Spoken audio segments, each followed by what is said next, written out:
Good morning friends. இந்த வீடியோவில் நாம் பார்க்க போகிற ஒரு poem the bridge. The bridge written by Henry Wordsworth, not Wordsworth, William Wordsworth. அது WORD, இது WADS, Wordsworth Longfellow. Henry Wordsworth Longfellow என்பதை HW லாங்ஃபெல்லோ என்று சொல்வார்கள். ஸோ HW லாங்ஃபெல்லோ எழுதின ஒரு அருமையான பாட்டு the bridge.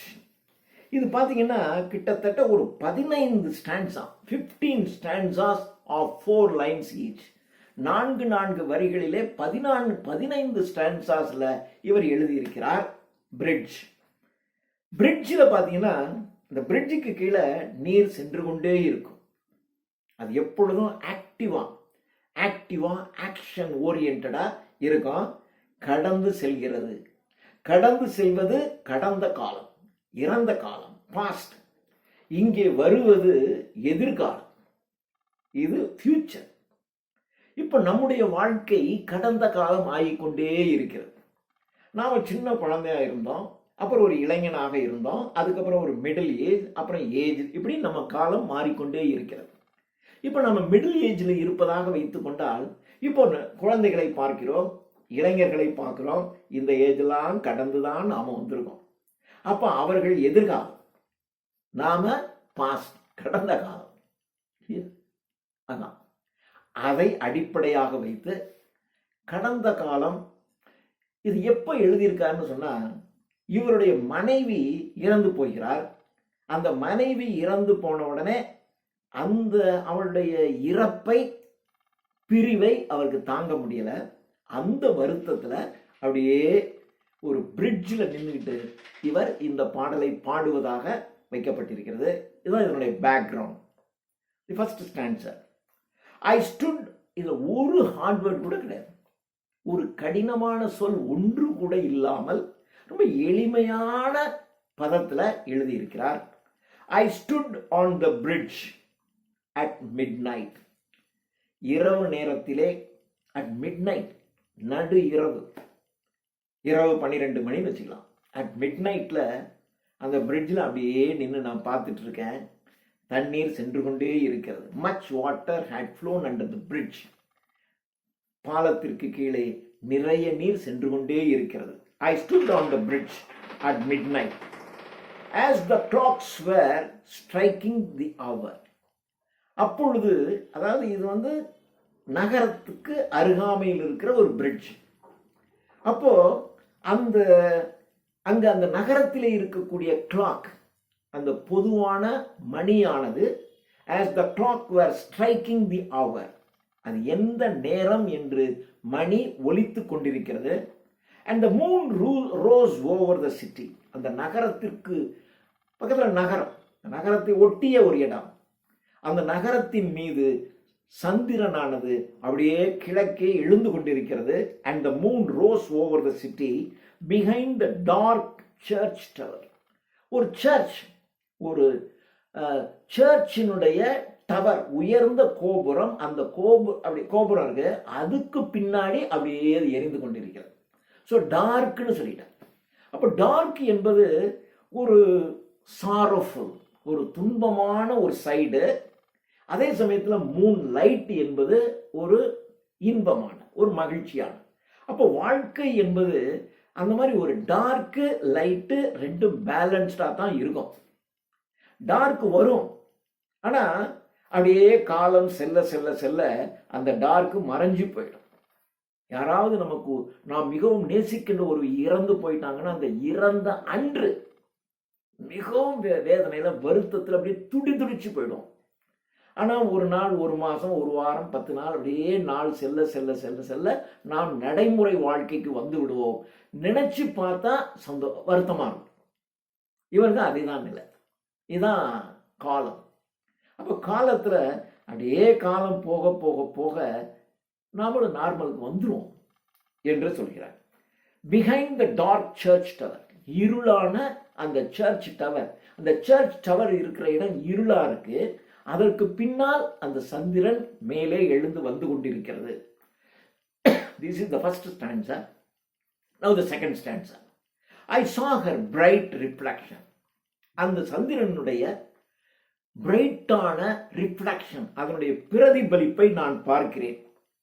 In the waters under me, என்னுடைய காலடி, நான் பிரிட்ஜில் இருக்கேன், எனக்கு கீழே பிரிட்ஜுக்கு கீழே தண்ணீர் போய் கொண்டிருக்கிறது. அந்த ஓடுகின்ற நீரிலே அந்த சந்திரனுடைய பிம்பம் பிரதிபலித்துக் கொண்டிருக்கிறது. அந்த பிரதிபலிக்கின்ற பிம்பத்தை நான் பார்க்கிறேன். In the waters under me I saw her bright reflection. Her என்பது இந்த இடத்துல மூனை குறிக்கிறது. அந்த மூன் என்கின்ற அவளுடைய பிரகாசமான பிரதிபலிப்பை இந்த நீரிலே நான் காண்கிறேன். Like a golden goblet falling and sinking into the sea.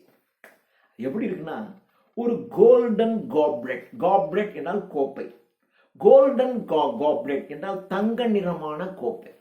ஒரு தங்க நிறமான கோப்பை, அந்த ஒயின் சாப்பிடும்போது பார்த்தீங்கன்னா அதுக்குன்னு ஸ்பெஷலாக வச்சுருப்பாங்க.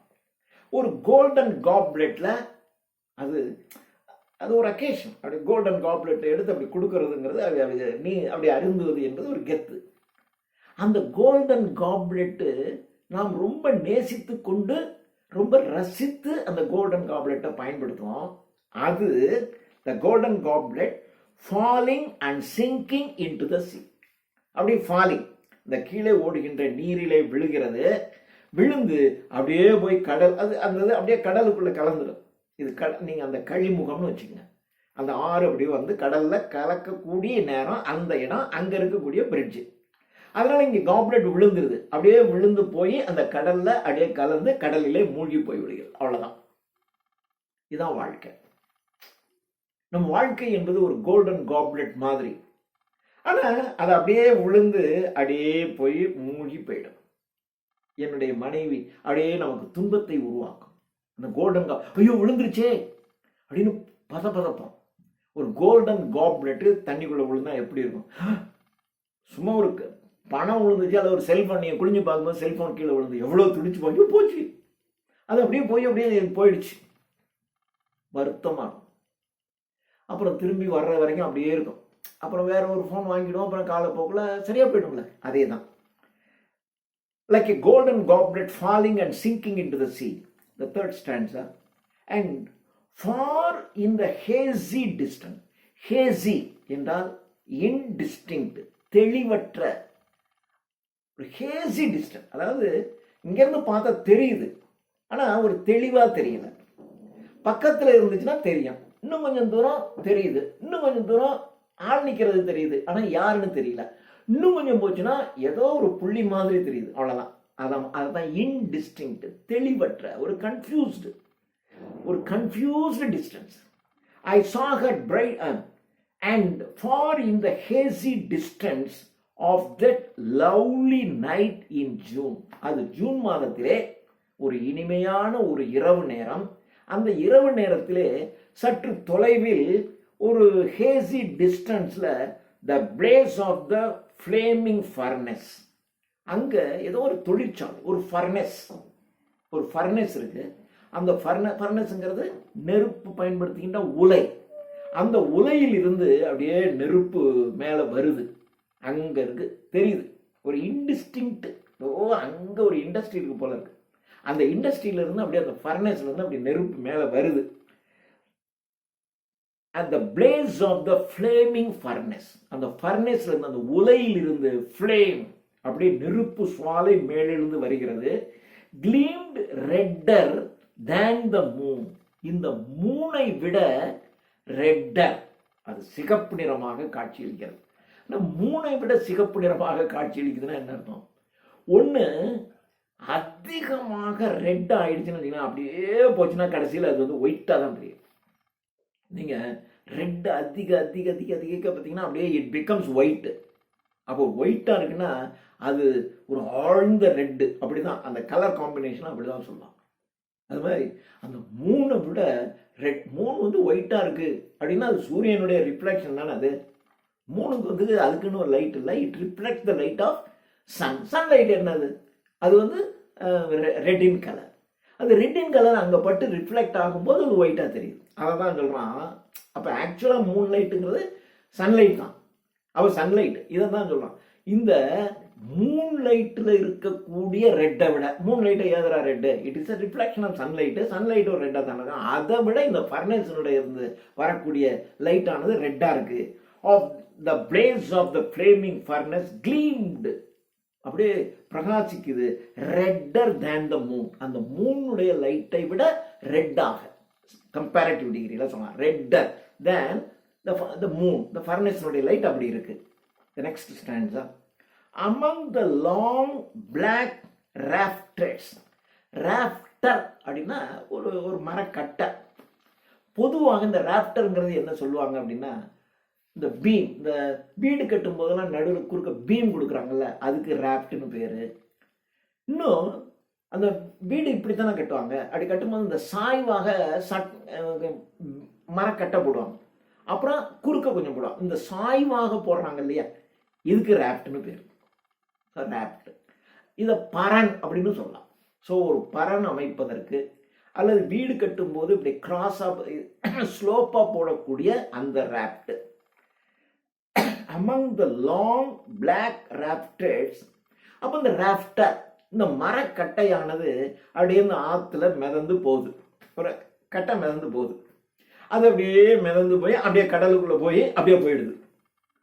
அமங் த லாங், அமங் அங்கே மிதந்து சென்று கொண்டிருக்கக்கூடிய எவ்வளோ விஷயத்துக்குள்ள ஒரு நீளமான ஒரு பிளாக் ராஃப்டர், அதுவும் அங்கே மிதந்து போகுது. த வேவரிங் ஷேடோஸ் லே, அதனுடைய அது போகும்போது இப்படியே ஆடிக்கிட்டே மிதந்து போகுது. அப்போ அது இப்படியே ஆடிக்கிட்டே போகும்போது த வேவரிங் ஷேடோ, அது ஏற்படுத்துகின்ற நிழலும் என்ன செய்யுதுன்னா அப்படியே ஆடிக்கிட்டே ஆடிக்கொண்டே இருக்கின்ற நிழலை உருவாக்கி அப்படியே மேலே லே அப்படியே மிதந்து போகுது. அந்த கரண்ட்னா நீர் ஓட்டம், அந்த கரண்ட், அந்த நீர் ஓட்டமானது that came from the ocean, அது அப்படியே போய் அங்கே இருக்கக்கூடிய சமுத்திரம், அந்த சமுத்திரத்திலிருந்து, அதாவது பேக் வாட்டர்னு சொல்லலாம், அந்த சமுத்திரத்திலிருந்து அந்த நீரானது அடித்து வரப்படுகிறது. அந்த நீர் தான் இப்போ போயிட்டே இருக்கு. And the current that came from the ocean seemed to lift and bear them away. அந்த நீர், அந்த கடலிலே இருந்து வரக்கூடிய அந்த நீரானது அப்படியே இந்த மரக்கட்டை அப்படியே தூக்கிக்கிட்டு அப்படியே மிதந்து போகுது. அந்த அப்படி மிதந்து போகும்போது இப்படியே அசைகிறது. அது அசைந்து கொண்டிருக்கக்கூடிய ஒரு நிழலை ஏற்படுத்தி கொண்டே இது மிதந்து சென்று கொண்டிருக்கிறது. seem to lift and bear them away, அப்படியே தூக்கி கொண்டு செல்லுகிறது. 5th stanza. as sweeping and eddying through them, அப்படியே ஸ்வீப் பண்ணிட்டு அப்படி வேகமா போகுது.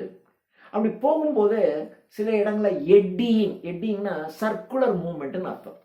Circular movement of water or wind. சில சமயங்களில் காற்று அப்படி சுழண்டு அடிக்கும்.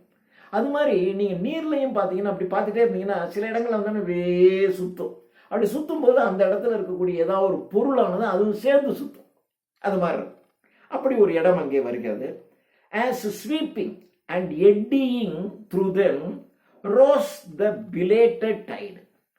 சற்று பின்னால் வந்த ஒரு அலை, கொஞ்சம் நேரம் கழிச்சு ஒரு அலை அங்கே வருது.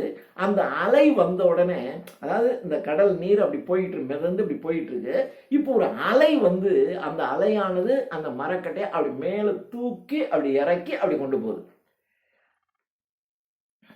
as sweeping and eddying through them ரோஸ்னா அப்படி எழுந்து, மேல் எழுந்து, ரோஸ் த பிலேட்டட் டைம், சற்று தாமதமாக வந்த ஒரு அலையானது அப்படியே எழுந்து, அப்புறம் அண்ட் ஸ்ட்ரீமிங், அப்படியே அது நீரோட்டம் அப்படி எழுந்து அப்படி வந்து அப்படி போய் அப்படியே போகுது. And streaming in to the moonlight the seaweed floated wide. அப்படி அது வரும்போது பார்த்தீங்கன்னா இப்போ seaweed, கடலிலே இருக்கக்கூடிய வீடு, களைகள், கடல்ல இருக்கக்கூடிய களை செடி, அது அப்படியே இருக்கும். இப்படி வரும்போது அந்த களை செடியை அடிச்சுட்டு வந்துடுது. அதுவும் இதோட சேர்ந்து அப்படியே மிதந்து சென்று கொண்டிருக்கிறது. இப்போ பார்த்தீங்கன்னா முன்னாடி அது வந்து ஒரு ராஃப்டரையும் சுமந்துட்டு போகுது, வீடையும் அது சுமந்துட்டு போகுது. Next stanza. And like those waters rushing among the wooden piers a flood of thoughts came over me that filled my eyes with tears. அவ்வாறு வேகமாக ரஷ்ஷிங் வாட்டர், வேகமாக வந்து கொண்டிருக்கக்கூடிய நீரானது, அண்ட் லைக் தட், அதை போல the waters rushing, ரஷ் பண்ணி வந்து கொண்டிருக்கின்ற அந்த நீரோட்டத்தை போல among the wooden piers, அந்த wooden pier, அதாவது இவர் நின்று கொடுக்கக்கூடியது பிரிட்ஜ் வந்து ஒரு உடன் பிரிட்ஜ். அந்த உடன் பிரிட்ஜில் இருக்கக்கூடிய அந்த பிரிட்ஜ் வழியாக வேகமாக அடித்து வரக்கூடிய நீர் ஓட்டத்தை போல என்னுடைய சிந்தனை ஓட்டமும் செல்லுகிறது. ஆஸ், அதை போல, sweeping and eddying, and like those waters rushing among the wooden piers, a flood of thoughts, சிந்தனை வெள்ளம், சிந்தனையானது வெள்ளமாக பெருத்தெடுத்து போகிறது. a flood of thoughts came over me, அப்படியே எனக்கு ஒரு சிந்தனை வெள்ளம் என்னுடைய சிந்தனையிலே ஓடுகிறது. a flood of thoughts came over me that filled my eyes with tears, அந்த சிந்தனைகள் வந்தவுடனே என்னுடைய கண்களிலே நீர் நிரம்பி இருக்கிறது. இப்போ அவர் தன்னுடைய இறந்து போன மனைவியை நினைத்துக் கொள்கிறார். அப்படியே வருது, கண்கள்ல அப்படியே நீர் நிறைந்து காணப்படுகிறது. Next 7th stanza. how often, எத்தனை தடவை, ஓ how often, எத்தனை தடவை, in the days that had gone by, in the days that had gone by, கடந்து சென்ற நாட்களில் எத்தனை தடவை இது மாதிரி இங்க வந்து நான் நின்றுட்டு அப்படியே நினைச்சு பார்ப்பேன். நினைச்சு பார்ப்பாங்கல்ல, அப்படி இறந்து போனவங்க, அவள் இருந்திருந்தால் எனக்கு எவ்வளவு வசதியாக இருந்திருக்கும், அவள் இல்லாத போதுதான் எனக்கு அந்த அவளுடைய அருமை தெரிகிறது என்று எத்தனை தடவை அவளை நான் நினைத்து நினைத்து பார்த்திருப்பேன். how often, oh how often in the days that had gone by, கடந்து சென்ற நாட்களிலே எத்தனை நாட்கள் அடிக்கடி, I had stood on that bridge, இந்த பிரிட்ஜ் மேல நின்று கொண்டு அட் மிட் நைட், இதே மாதிரி மிட் நைட்ல இந்த பிரிட்ஜ் மேல நின்று கொண்டு எத்தனை தடவை நான் நின்று கொண்டு இவளை நினைத்திருப்பேன். And cast on the wave and sky, கீழே ஓடிக்கொண்டிருக்கக்கூடிய நீரின் அலைகளையும் ஆகாயத்தையும் அப்படியே பார்ப்பேன். அப்படியே நீரை பார்த்து கொண்டே இருப்பேன், அப்படியே ஆகாயத்தை பார்ப்பேன். இந்த பிரிட்ஜ்ல எத்தனை நாள் எத்தனை தடவை நான் நினைச்சு பார்த்துருப்பேன். நெக்ஸ்ட் ஸ்டாண்ட்ஸா. how often, எத்தனை தடவை I had wished that the ebbing tide, the ebbing tide அப்படி மேல வருகின்ற அலை, அதான் எப்பிங் டைடுன்னு பேர். அந்த அலை அப்படியே மேலே வருகின்ற அலையை நான் எத்தனை தடவை நினைச்சிருப்பேன். wished bear me away on its bosom, ஓ அலையே, இப்படி நீ மேலே வரும்போது என்னையும் அப்படியே தூக்கி கொண்டு அப்படியே நீ போய்விட மாட்டாயா என்று எத்தனை தடவை நான் விரும்பி இருப்பேன். I had wished that the ebbing tide would bear me away on its bosom, bosom மார்பு, அந்த கடல் அலையின் மார்பிலே என்னை தூக்கி கொண்டு நீ சென்று விட மாட்டாயா என்று எத்தனை முறை நான் நினைத்திருப்பேன். over the ocean wild and wide, காட்டுத்தனமாக இருக்கின்ற ஒய்டு, அதாவது இது அவ்வளவுதான் ஸ்ட்ரீம். ஆனா கடலுக்குள்ள போயிடுச்சுன்னு வச்சுங்க, அந்த கடல் எப்படி இருக்கும், மிக பறந்து போய் கிடக்கக்கூடிய கடல், கடக்க முடியாத கடல் அது. அப்ப அந்த ஒய்டு சீல அப்படியே கடலை கொண்டு என்னை சேர்த்து, என்னை அப்படியே இந்த அலையாளுங்க அப்படி மேலே வந்து அப்படியே எடுத்துக்கொண்டு போய் அந்த கடலை என்னையும் போற்ற மாட்டாயே என்று எத்தனை தடவை நான் நினைத்திருப்பேன். how often I had wished that the ebbing tide would bear me away on its bosom over the ocean wild and wide. wide அந்த ஓஷன்ல என்னை கொண்டு போய் நீ சேர்த்து விட மாட்டாயே என்று எத்தனை தடவை நான் நினைத்திருப்பேன். 9th stanza. For my heart was hot, என்னுடைய இதயம் வெப்பமாக இருக்கிறது. வெப்பமா இருக்கணும்னா என்ன அர்த்தம், டிஸ்டர்ப்டா இருக்கு, என்னுடைய இதயம் வெப்பமாக இருக்கிறது. அண்ட் ரெஸ்ட்லெஸ், அமைதியற்று இருக்கிறது. And my life was full of care, என்னுடைய வாழ்க்கை முழுவதும் ஏகப்பட்ட பிரச்சனைகள், கேர் இருக்கு. கேர் அப்படின்னா என்ன அர்த்தம், இட் நீட்ஸ் கேர், அதுக்கு கவனம் தேவைப்படுது. அப்போ கவனம் இல்லாமல் இருக்கு. அப்போ என்னுடைய வாழ்க்கையில் பல பிரச்சனைகள் நிறைந்திருக்கின்றன. வெப்பமாக என் இதயம் இருக்கிறது, அமைதியற்று போயிருக்கிறது. and the burden laden upon me, என் மீது நான் சுமந்திருக்கக்கூடிய அந்த சுமை, அந்த துன்பம் என்கின்ற சுமையானது seemed greater than I could bear, என்னால் எந்த அளவுக்கு தாங்க முடியுமோ அதைவிட அதிகமான துன்ப சுமையானது என்னுடைய துன்ப சுமம்னா அந்த கடன் கொடுக்கணும் இந்த அதை அப்படி இல்லை, இந்த நினைவே ஒரு சுமை தான். இந்த மனைவி பிரிந்து போய்விட்டாள் என்கின்ற அந்த துன்பமான சுமை ஒரு மனுஷன் எவ்வளவு தாங்க முடியுமோ அதை விட அதிகமான இந்த துன்ப சுமையை நான் சுமந்து கொண்டிருக்கிறேன். and the burden laden upon me seemed, it appeared greater than I could bear. bearனா தாங்கிறது, என்னால் எவ்வளவு தாங்க முடியுமோ அதை விட அதிகமான சுமையாக இருப்பதாக எனக்கு தோன்றுகிறது. நான் அந்த ரெஸ்ட்லெஸ், அமைதியற்று வெப்பமான இதயத்திலே நான் இருக்கிறேன். 10th stanza. but now it has fallen from me. இப்பொழுது அந்த சுமை என்னிடமிருந்து கீழே விழுந்து விட்டது.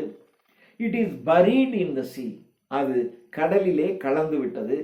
and only the sorrow of others throws its shadow over me. அதாவது இப்படித்தான் இவ்வளவு நாள் இருந்துச்சு. ஆனால் அப்படியே எத்தனையோ நான் இங்கே வந்து நின்று பார்த்துட்டே இருப்பேன். அப்படியே ஆகாயத்தை பார்ப்பேன், இந்த கீழே ஓடுகின்ற நீரை பார்ப்பேன். இப்படியே போயிடுச்சு. தாங்க முடியாத சுமைகளை நான் தாங்கி கொண்டிருப்பதாக, நான் துன்ப சுமையை தாங்கி கொண்டிருப்பதாக நினைத்து கொண்டே இருப்பேன். இப்படியே நாட்கள் செல்லுகின்றன. தண்ணீரும் ஓடிக்கொண்டே இருக்கிறது. தண்ணீர் ஓடுது அப்படின்னா காலம் கடக்குது, காலம் செல்லுகிறது என்ற அர்த்தம். இப்போ காலம் போயிடுச்சு. இப்போ காலம் போக போக போக போக அந்த துன்பம் என்னிடமிருந்து போயிடுச்சு அப்படின்னு சொல்லலாம். But now it has fallen from me. அந்த பர்டன், அந்த துன்ப சுமையானது என்னிடமிருந்து விழுந்து விட்டது. இட் இஸ் பரீட் இன் த சீ. அந்த கடலிலே அது புதைக்கப்பட்டு விட்டது. and only the sorrow of others. ஆனால் இப்போ மற்றவர்களுடைய துன்பத்தை தான் நான் பார்க்கிறேன், அதனுடைய நிழல் என் மீது படிந்திருக்கிறது. அதாவது நம்முடைய துன்பம் போயிடுச்சு, ஆனால் மற்றவர்கள் அடைகின்ற துன்பத்தை பார்க்கும்போது அப்படியே வேதனை, ஐயோ இந்த துன்பத்துக்கெல்லாம் இவங்களுக்கு எப்போதான் விடிவு கிடைக்க போகிறதோ, இவ்வளவு சிரமப்படுறாங்களே, இவ்வளோ கஷ்டப்படுறாங்களே என்று அவர்களுடைய துன்பத்தை பார்த்து நான் வேதனை அடைகிறேன். அதான் ஷேடோ அப்படின்னு சொன்னான். அதாவது நம்முடைய துன்பம் இல்லை, இது அவங்களுடைய துன்பம், ஆனால் அந்த துன்பம் நம்மளையும் தாக்குது. அதான் shadow of their thought, their sorrow. அவங்க it is and only the sorrow of others throws its shadow over me. 11th stanza. yet whenever I cross the river. இருந்தாலும் இந்த ஆற்றை நான் எப்பொழுது கடக்க நேரிட்டாலும் on its bridge with the wooden piers. அந்த உடன் buyers, அந்த மரக்கட்டையினால் ஏற்படுத்தியப்பட்ட இந்த பாலத்தை நான் எப்பொழுது கடக்கின்ற நேரம் வந்தாலும் like the odour of brine from the ocean. Ocean கடலிலே இருந்து வீசக்கூடிய ஓடர். ஓடர்னா ஸ்மெல்லுன்னு அர்த்தம். என்ன ஸ்மெல்? பிரைன். பிரைன் என்பது சோடியம் குளோரைடு, அந்த உப்பு, கடலில் இருக்கிற உப்பு இருக்கு இல்லையா, அதுதான் பிரைன் சொல்யூஷன் பேர். அந்த உப்பு காற்றில் இருந்து வருகின்ற அந்த ஸ்மெல், அந்த வாசனை எனக்கு நான் உணர்கிறேன். அப்படியே அந்த வாசனையை நான் உணர்கிறேன். Like the odour of brine from the ocean comes the thought of other years. அந்த அந்த அப்படியே அந்த காற்று வீசுது. அந்த காற்று வீசும் பொழுது அதர் இயர்ஸ், பிற ஆண்டுகள், இதுக்கு முன்னாடி கடந்த சென்ற ஆண்டுகள், அந்த ஆண்டுகள் அப்படியே நினைவுக்கு வரும். அப்படிங்க வந்து நிற்பேன். அந்த காற்று வீசும். இந்த காற்று வீசும்போது மீண்டும் இதே போல் கடந்து போன சிந்தனைகள், துன்பமான சிந்தனைகள் மீண்டும் என்னுடைய நினைவிற்கு வரும். comes the thought of other years. 12th stanza. and I think how many thousands of care encumbered men. encumbered என்றால் burden, சுமைகளை தாங்கிக் கொண்டிருக்கின்ற. how many thousands of encumbered men. எவ்வளவு மனிதர்கள் அவர்களுடைய துன்பச் சுமைகளை தாங்கிக் கொண்டிருக்கின்றார்கள் என்று நான் நினைத்து பார்க்கிறேன். உலகத்தில் இருக்கின்ற ஒவ்வொரு மனிதருக்கும் ஏதோ ஒரு வகையில் ஒரு துன்ப சுமை இருக்கும். அது பொருளாதாரமாக தான் இருக்கணுங்கிற அவசியம் இல்லை. நிறைய பேருக்கு பொருளாதார சுமை, வேலை கிடைக்கலையே என்கின்ற சுமை, தனக்கு ஒரு அடையாளம் கிடைக்கவில்லையே என்கின்ற சுமை, இப்படி நிறைய இருக்கும். And I think how many thousands of care encumbered என்றால் burden, சுமை என்றால் encumbered men, each bearing his burden of sorrow. ஒவ்வொருத்தரும் அவங்களுடைய துன்ப சுமையை சுமந்து கொண்டிருக்கிறார்கள். ஏதோ அவங்க தான் ரொம்ப கஷ்டப்படுறாங்கன்னு இல்லை, எனக்கும் கஷ்டம் இருக்கும், உங்களுக்கும் கஷ்டம். ஒவ்வொருத்தருக்கும் ஒரு வகை இருக்கும். அது எந்த வகை, அது வேற வகை இருக்கும். ஒவ்வொருவரும் தங்களுடைய துன்பமான சுமையை சுமந்து கொண்டிருக்கிறார்கள். சுமந்து கொண்டு have crossed the bridge since then. அவர்கள் இந்த பிரிட்ஜை கடந்து செல்லுகிறது. அதாவது இந்த சுமையோட இந்த பிரிட்ஜ் கடந்து போகுது. அப்புறம் காலம் போக போக போக அந்த சுமை அப்படியே கடலுக்குள்ள போயிடும். அப்போ நமக்கு சுமையற்றவங்களா மாறிடுவோம். ஆனாலும் பிறருடைய சுமையை பார்க்கும்போது அதனுடைய நிழல் நம் மீது படியும், நமக்கு வருத்தமாகவும் துன்பமாகவும் இருக்கத்தான் செய்யும். Next stanza, I see the long procession.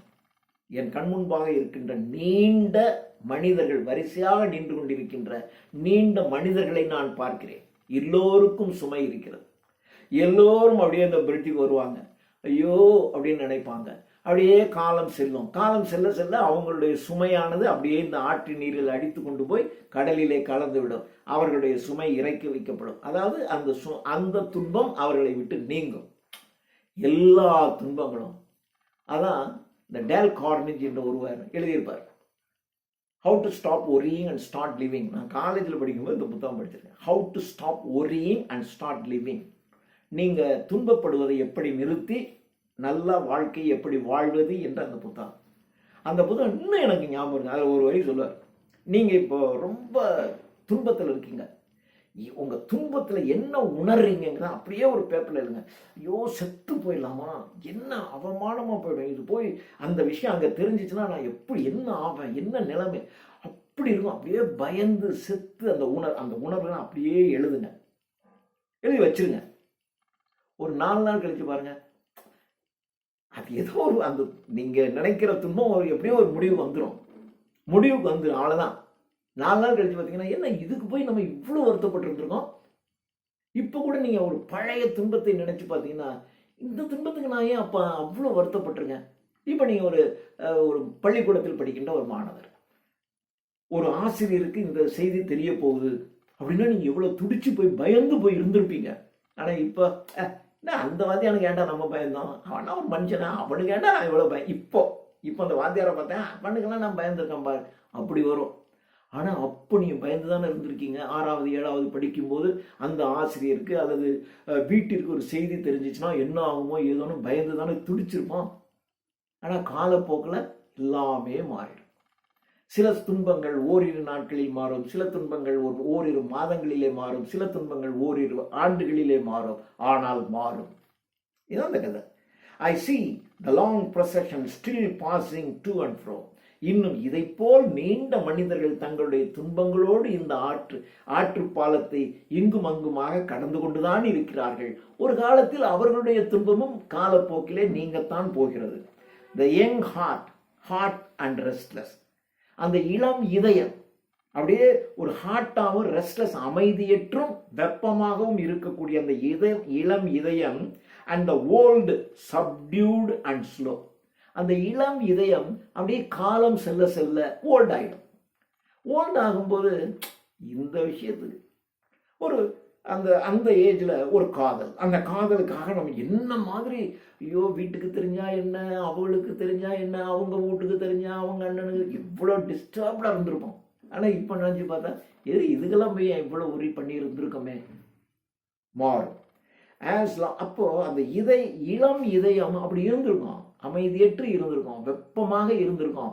ஆனால் காலம் கடந்து செல்ல செல்ல இப்போ நமக்கு ஓல்டான உடனே அது ஒரு வெப்பமாகவே இல்லை நமக்கு.